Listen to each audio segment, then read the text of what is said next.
Assalamualaikum warahmatullahi wabarakatuh. Hai teman-teman, perkenalkan nama saya Muhammad Raihan Saputra. Saya mahasiswa Universitas Islam Negeri Syarif Hidayatullah Jakarta, program studi pendidikan guru madrasah ibtidaiyah. Nah, kesempatan kali ini, video kali ini saya akan berbagi pengetahuan mengenai tentang bahasa dan sastra Indonesia. Untuk lebih lanjutnya, kita ke next video. Nah, teman-teman, yang pertama itu ada kata benda atau nomina. Nah, nomina apa sih itu nomina? Nomina itu merupakan jenis kata yang digunakan untuk menunjukkan suatu benda. Nah, kata benda ini mempunyai beberapa karakteristik. Yang pertama itu dapat diperluas. Kemudian yang kedua itu ada dapat diingkarkan dengan kata bukan. Yang ketiga, dapat sebagai subjek, objek, dan pelengkap dalam sebuah kalimat. Yang terakhir itu karakteristik dari kata benda dapat mengalami pemajemukan. Nah, berdasarkan wujudnya, kata benda ini dapat dibagi menjadi dua. Nah, yang pertama itu ada kata benda konkret. Apa sih itu kata benda konkret? Kata benda konkret merupakan kata benda yang dapat ditangkap oleh panca indera kita, oleh mata, oleh mulut, oleh telinga, oleh hidung, oleh lidah. Nah, contohnya seperti apa? Contohnya itu seperti mobil, motor, baju, celana, dan sebagainya. Benda-benda tersebut dapat kita lihat, dapat kita pegang, dapat kita raba menggunakan panca indera kita. Nah, yang kedua ini ada kata benda abstrak. Apa sih abstrak? Kata benda abstrak yakni kata benda yang tidak dapat ditangkap oleh panca indera atau hanya dapat dirasakan saja, seperti keadaan, sifat, pekerjaan, dan sebagainya. Ataupun kata abstrak ini bisa disebut juga dengan konsep suatu gagasan. Contohnya itu seperti kekayaan, keilmuan, kemudian marah, cinta, dan sebagainya. Nah, adapun bagaimana sih cara membedakan antara kata konkret dengan kata abstrak? Sesuai dengan penjelasannya, sesuai dengan pengertiannya, dapat dibedakan dengan cara wujudnya, yaitu dengan kita bisa melihat ataupun bisa merasakan dengan panca indera atau tidak. Jika kata tersebut tidak bisa kita lihat, hanya kita rasakan, berarti kata tersebut merupakan kata abstrak. Sedangkan jika terlihat, maka itu merupakan kata konkret. Nah, teman-teman, selanjutnya ada identifikasi. Nah, identifikasi ini di dalamnya terdapat ada yang namanya nama diri. Apa sih itu nama diri? Nama diri menurut KBBI adalah nama untuk menyebutkan diri seseorang, benda, ataupun tempat tertentu, dan lain-lain. Sedangkan dalam ilmu filsafat, nama diri adalah sebuah nama yang menunjukkan hakiki suatu hal yang sedang diperbincangkan, tetapi tidak diberikan kelanjutan mengenai apa hal tersebut. Nah, kemudian kalimat sapaan kekerabatan. Terdapat beberapa macam. Yang pertama itu penggunaan kata kekerabatan secara lengkap, misalnya bapak, ibu, kakak, adik. Nah, kemudian yang kedua itu ada penggunaan kata kekerabatan yang tidak lengkap. Contohnya pak, bu, dek, kak, seperti itu. Yang ketiga, penggunaan bentuk sapaan yang menggunakan kata kekerabatan dan nama diri. Misalnya Pak Budi, Bu Mira, Deranti, seperti itu. Kemudian yang selanjutnya, penggunaan bentuk sapaan yang menggunakan kata kekerabatan dan jabatan. Contohnya Pak Dekan, Pak Rektor, Ibu Menteri, Pak Presiden. Selanjutnya itu ada penggunaan bentuk sapaan yang menggabungkan kata kekerabatan dengan kata kekerabatan bentuk sapaan dan lain-lain. Contohnya bapak-bapak, ibu-ibu, hadirin, hadiroh, gitu, seperti itu. Nah, yang ketiga itu, yang selanjutnya ada status sosial dalam identifikasi diri. Status sosial adalah kedudukan yang dimiliki oleh seseorang dan berpengaruh pada kehidupannya, baik dalam lingkungan keluarga maupun bermasyarakat. Nah, status sosial ini terbagi menjadi beberapa macam. Yang pertama itu ada status yang digariskan, kemudian ada status yang diusahakan, ada status yang diberikan, ada status simbol, ada status aktif, dan juga ada status latin.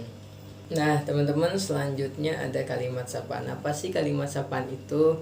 Kalimat sapaan merupakan kalimat yang digunakan ketika kita bertegur sapa ataupun berinteraksi dengan orang lain. Biasanya kalimat ini berupa kalimat seru ataupun kalimat pertanyaan kepada lawan bicara kita. Hubungan sosial antar pelaku percakapan ini merupakan hal yang sangat berpengaruh untuk pemilihan kata sapaan tersebut.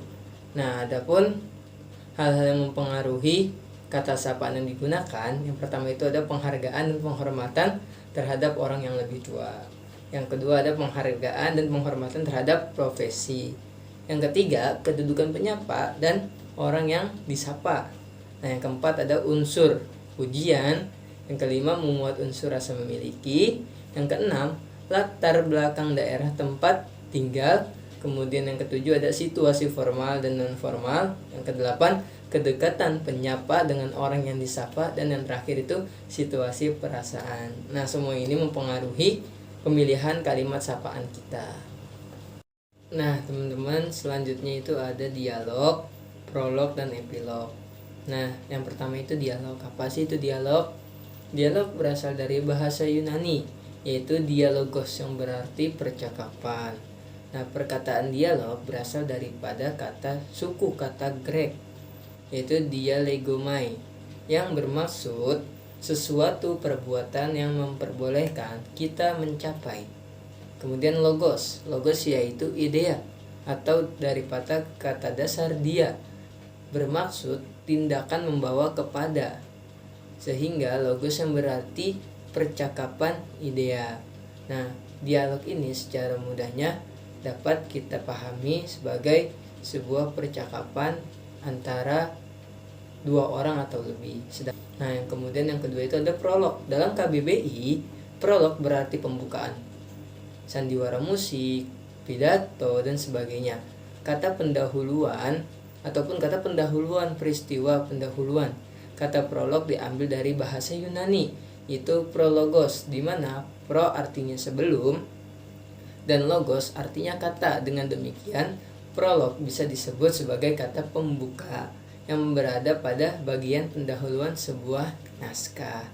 Nah, sedangkan dalam drama ini biasanya prolog itu memberikan gambaran kepada para penonton, para pendengar, para penikmat drama, apa sih yang akan ditampilkan seperti itu, ataupun sinopsis jika dalam sebuah buku karya fiksi.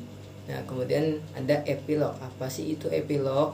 Kata epilog berasal dari bahasa Yunani, yaitu epilogos, yang memiliki arti kesimpulan. Sedangkan dalam Kamus Bahasa Indonesia ataupun KBBI, epilog adalah bagian penutup sebuah karya sastra yang berfungsi menyampaikan intisari cerita atau menafsirkan maksud karya tersebut oleh seorang aktor pada akhir cerita. Dalam pengertian lainnya, epilog diartikan sebagai pidato singkat pada akhir drama yang terdiri dari kritik ataupun komentar tentang apa yang dilakukan serta peristiwa terakhir yang menyelesaikan suatu peristiwa dalam drama.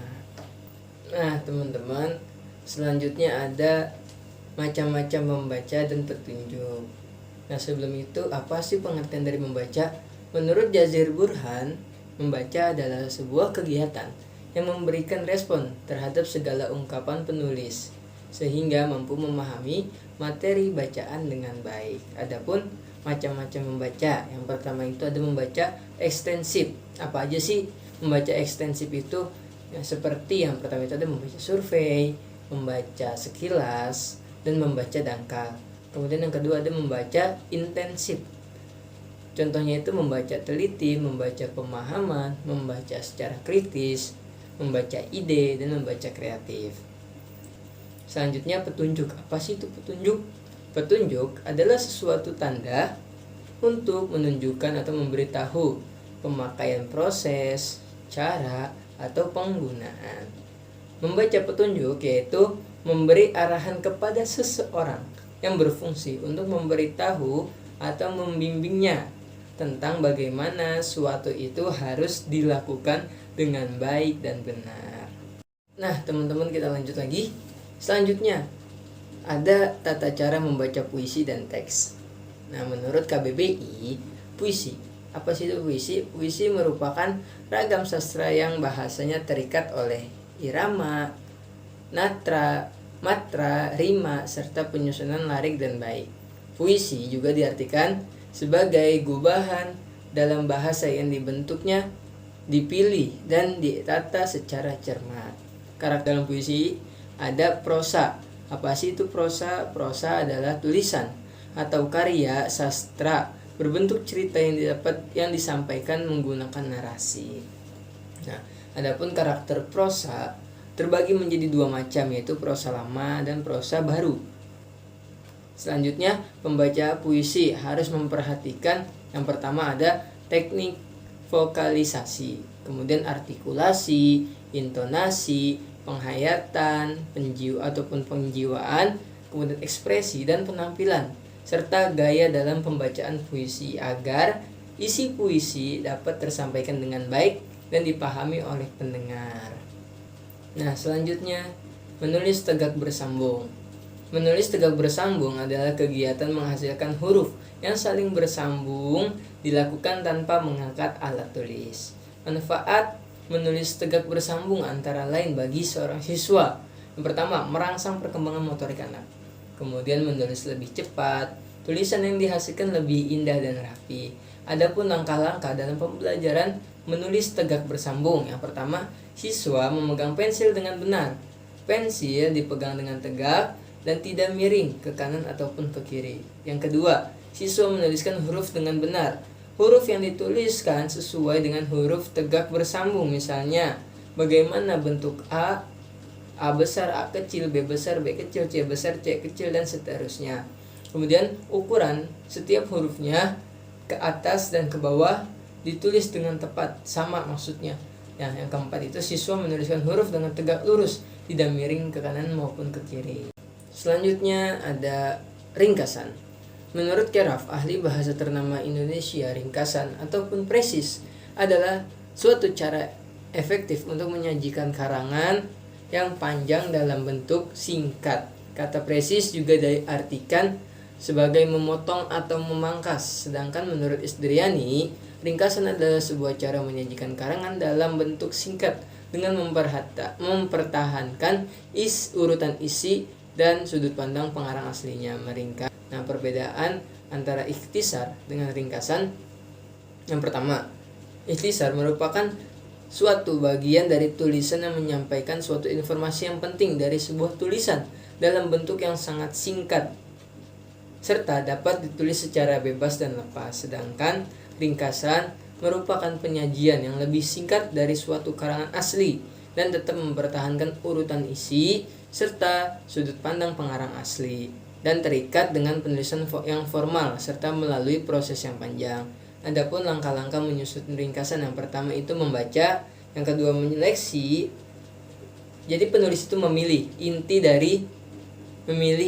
dari sebuah karya. Nah, kemudian menulis, yang keempat itu membandingkan. Nah, hal-hal yang harus diperhatikan dalam membuat ringkasan, yang pertama itu menggunakan kalimat yang tunggal. Kalimat yang digunakan merupakan hasil parafrase. Yang ketiga, jumlah alinea sesuai dengan topik pembahasan. Yang keempat, semua keterangan atau kata sifat sebaiknya dihilangkan. Yang kelima, mempertahankan susunan gagasan dalam teks asli. Yang keenam, menggunakan sudut pandang orang ketiga. Nah, teman-teman, tadi kita menyinggung parafrase. Apa sih itu parafrase? Parafrase merupakan penguraian kembali suatu teks atau karangan dalam bentuk atau susunan kata yang lain dengan maksud dapat menjelaskan makna yang tersembunyi. Nah, pada hakikatnya parafrase ini adalah mengubah dan mengalihkan suatu bentuk bahasa menjadi bentuk bahasa yang lain tanpa mengubah pengertian atau kandungan aslinya. Nah, langkah-langkah membuat parafrase yang pertama itu menggantikan kata yang sulit, yang kedua menggantikan kata yang sengaja dihilangkan penulisnya, yang ketiga menambahkan tanda baca, dan yang keempat menyusun dalam bentuk kalimat yang membentuk paragraf, dan yang terakhir membaca teks secara keseluruhan. Nah, teman-teman, dulu kita itu sering yang namanya surat-suratan di zaman dahulu. Nah, kali ini kita akan membahas sedikit tentang surat, yaitu surat resmi dan surat pribadi. Secara umum, surat adalah suatu sarana komunikasi yang digunakan untuk menyampaikan informasi dalam bentuk tulisan pada sebuah kertas oleh satu pihak dengan ditujukan kepada pihak yang lainnya secara baik, secara perorangan, kelompok, ataupun organisasi. Surat itu sendiri memiliki jenis yang sangat beragam, salah satunya yaitu surat resmi. Surat resmi merupakan surat yang digunakan untuk keperluan resmi ataupun formal. Bahasa dalam surat resmi yang baik harus memenuhi ketentuan sebagai berikut. Yang pertama, bahasa yang digunakan benar ataupun baku sesuai kaidah. Kemudian isi surat dinyatakan secara singkat, jelas, dan tidak berbelit-belit.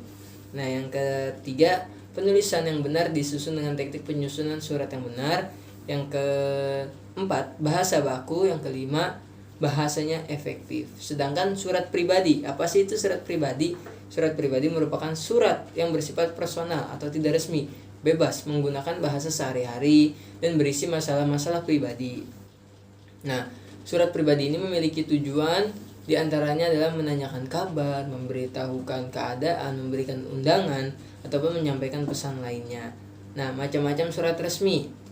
Contohnya yang pertama itu ada surat keputusan, surat permohonan, surat perintah, surat kuasa, surat panggilan ataupun undangan, dan surat edaran. Nah, ciri-ciri surat pribadi yaitu isi surat bersifat pribadi, tidak menggunakan kop surat, bahasa yang dipergunakan tidak boleh resmi ataupun bahasa sehari-hari, salam pembuka dan salam penutup bersifat formal, gaya penulisan lebih bebas. Nah, sedangkan tata cara membuat surat resmi yang pertama itu kepala surat, tanggal surat, nomor surat, lampiran, perihal surat, alamat surat, salam pembuka, isi, salam penutup, jabatan, dan tanda tangan. Nah, terus kemudian ada tembusan nama jelas dan inisial. Nah, yang selanjutnya struktur surat pribadi. Yang pertama itu ada tempat dan tanggal pembuatan surat, tujuan surat dan alamat. Salam pembuka juga harus ditulis sebagai bentuk kesopanan. Pembuka surat ataupun paragraf pembuka, bagian isi surat, salam penutup di bagian akhir harus selalu ada. Nah, teman-teman, selanjutnya itu ada formulir dan kwitansi. Apa sih itu formulir? Menurut Winardi dalam buku Asas-Asas Manajemen menyebutkan bahwa formulir adalah sehelai kertas cetak yang menyediakan ruang untuk dimuat catatan-catatan informasi atau instruksi-instruksi yang akan diteruskan kepada individu, departemen, ataupun perusahaan. Sedangkan menurut Ramadan Jones, formulir adalah dokumen terpola yang berisi file kosong yang dapat diisi penggunaan dengan data. Nah, sedangkan pengertian kwitansi adalah sebuah dokumen atau berkas yang menjadi alat bukti atas transaksi pembayaran atau penerimaan sejumlah uang. Kwitansi dikeluarkan dan ditandatangani oleh pihak penerima uang, kemudian diserahkan kepada pemberi uang atau dalam hal ini orang yang melakukan pembayaran. Nah, sedangkan menurut KBBI, bahasa baku memiliki bahasa baku yaitu kwitansi yang memiliki arti surat penerimaan bukti. Nah, tujuan dan fungsi formulir. Yang pertama itu menurut Sudarmayanti dalam buku berjudul Dasar-Dasar Pengetahuan tentang Manajemen Perkantoran, yang pertama itu adalah menghemat waktu kerja, yang kedua mempermudah pekerjaan, yang ketiga membantu keseragaman kerja, yang keempat alat pemberian instruksi, yang kelima alat pengawasan dan evaluasi, dan yang terakhir alat perencanaan. Sedangkan fungsi formulir yaitu untuk mengumpulkan informasi tertentu, mengumpulkan dan merekam data sebagai bukti untuk pertanggungjawaban meminta dan mencatat suatu tindakan, juga sebagai media komunikasi baik antar individu atau antar individu dengan perusahaan.